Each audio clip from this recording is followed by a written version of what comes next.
obrigada. Convidamos agora a representante do Grupo Solar, composto por Tribuna de Minas e rádios Solar AM e FM, Tássia Souza. Por favor, Tássia, pode formular a sua pergunta em 30 segundos. Boa noite a todos os candidatos.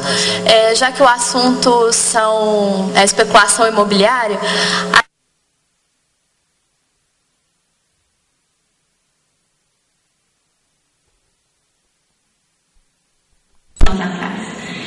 e tem os maiores índices de ocupação e de aproveitamento do Brasil. Eu queria saber o que seria feito pelos senhores em termos de revisão na lei de uso e ocupação do solo e do plano diretor. Quem vai responder a pergunta da Tássia é Custódio Matos. 2 minutos. Obrigado, Tássia. Realmente as lei passada do uso do solo, o Código de Edificações da Lei do uso do solo, são de 1986. Vamos lembrar que antes só existia só um Código de Obras da década de 30. E essas leis foram feitas em circunstâncias. O Tarcísio era prefeito, eu era diretor do plano, eu fui coordenador da elaboração das leis, da sua discussão. A cidade não tinha nenhuma cultura de urbanismo, não existia nenhuma faculdade de arquitetura, não existia, havia meia dúzia de arquitetos na cidade.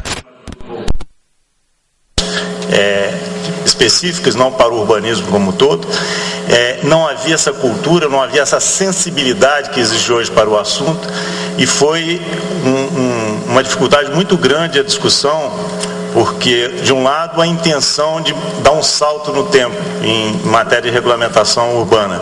Em segundo lugar, essa falta até de apoio social, apoio político para a iniciativa.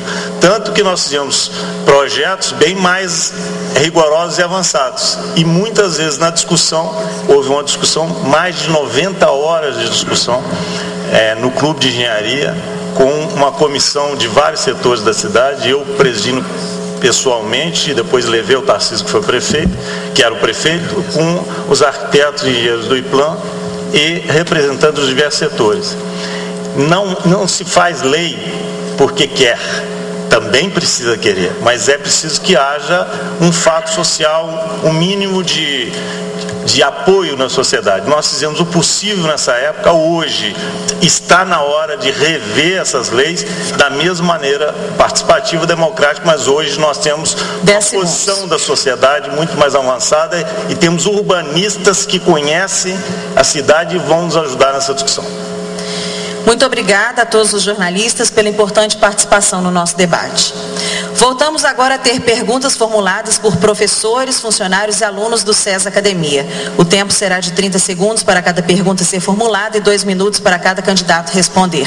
Pedimos, por favor, que se encaminhe aqui para frente Manuel de Leles, Tiago Fraga, Gabriela Vale, Ricardo Mery Filho e Lúcia Schmidt.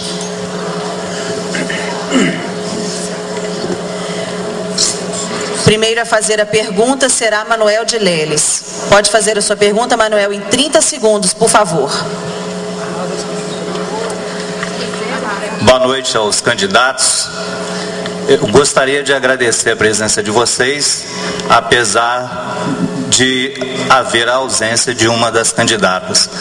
Eu gostaria de perguntar para vocês o que vocês fariam, se eleitos, em relação aos deficientes físicos de Juiz de Fora, uma vez que os deficientes visuais hoje já ocupam várias faculdades de Juiz de Fora, mas não é só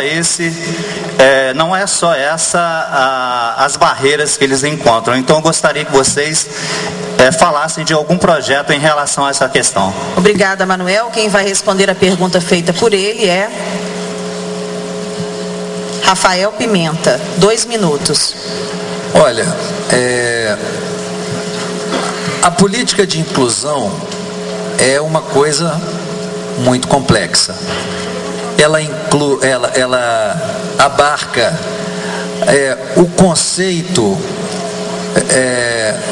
conceito e o preconceito, abarca a questão das condições físicas, por exemplo, do deficiente físico, a acessibilidade, o emprego, o acesso à escola Então, são vários os conceitos que estão incluídos na política de inclusão social do deficiente em geral, do portador de necessidades especiais. Nós temos que ter uma política que trate todos os cidadãos de uma maneira, e especialmente o portador de necessidades, inclusiva na escola, inclusiva na cultura, no esporte e no lazer. A gente viu aí as Paralimpíadas, em que o time brasileiro dos portadores de necessidades superou em muito no quadro de medalhas os outros atletas brasileiros da Olimpíada ocorrida dias antes. E achamos que isso tem que ser uma política voltada para a comunidade. Como é que isso se dá? Com a legitimidade e com o apoio ao Conselho Municipal do Deficiente, as assembleias populares em todos os bairros, buscando as necessidades dos moradores daqueles locais, de tal modo que encontremos as principais metas para os portadores do ponto de vista da cidade. Ou seja, é a política que a gente está propondo em todas as áreas. Ouvir a população, encontrar as soluções junto com ela. Obrigada. A pergunta...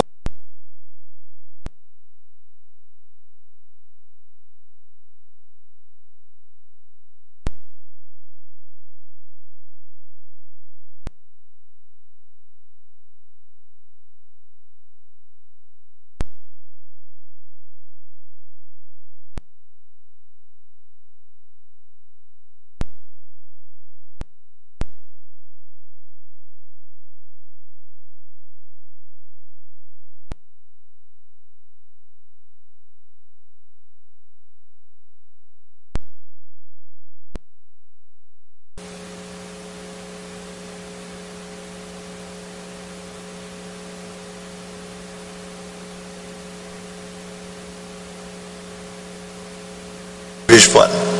Quem vai responder projetos para reciclagem do lixo em Juiz de Fora, é isso? Para reciclagem. Reciclagem do lixo. Quem vai responder a pergunta do Tiago é Vitor Pontes. 2 minutos. Bom, acho que uma discussão importante que passa pela discussão do meio ambiente é quem verdadeiramente polui o nosso meio ambiente. E acho que essa discussão a gente tem que aproveitar o espaço para poder fazer essa discussão, né? Muitos se culpam os trabalhadores, né? Muitos se culpam a população, né? Que por diversos fatores acabam poluindo relativamente sim, mas por vários motivos. Agora, quem verdadeiramente polui o nosso sistema, né? Quem verdadeiramente polui nossa cidade são grandes corporações e as grandes empreiteiras. É de lá que vem o grande mal da poluição, o grande mal da degradação, e são elas, as mesmas, as empreiteiras, etc., que querem transformar a Mata do Cranbeck num condomínio de luxo. São as mesmas que querem cada vez mais ter mais liberdades para poderem lucrar mais e ter sua responsabilidade cada vez maior com lucro, em detrimento da maioria da população. Então essa discussão é fundamental, né? E é preciso na cidade impor limites a essa poluição, através de leis e através de limites concretos, na qual empresas que passarem esse limite tem que ser feita assim uma discussão sincera, né? De punições severas a esse tipo de formulação. Com relação à reciclagem, eu acho também uma política muito importante, né? Porque está relativo a gente ter um crescimento sustentável na nossa cidade, né? Se desenvolver, mas com condições para que a gente consiga manter nossa cidade, né? E aí a experiência, por exemplo, como lixão, acúmulo de lixo, etc., sempre é muito ruim. Eu acho que tem que valorizar sim os departamentos e secretarias da prefeitura, né? Com políticas voltadas sim para a reciclagem do lixo, e uma política 10 segundos. Que é uma polêmica também. Eu acho que a questão dos catadores de papel, é triste ver a situação que eles se encontram, mas é triste também ver que existem leis, né, só para encerrar, esgotado, que querem acabar com o trabalho deles. A gente quer manter esse trabalho, por mais que seja um trabalho duro, né, e ruim, a gente acha que tem que ser mantido.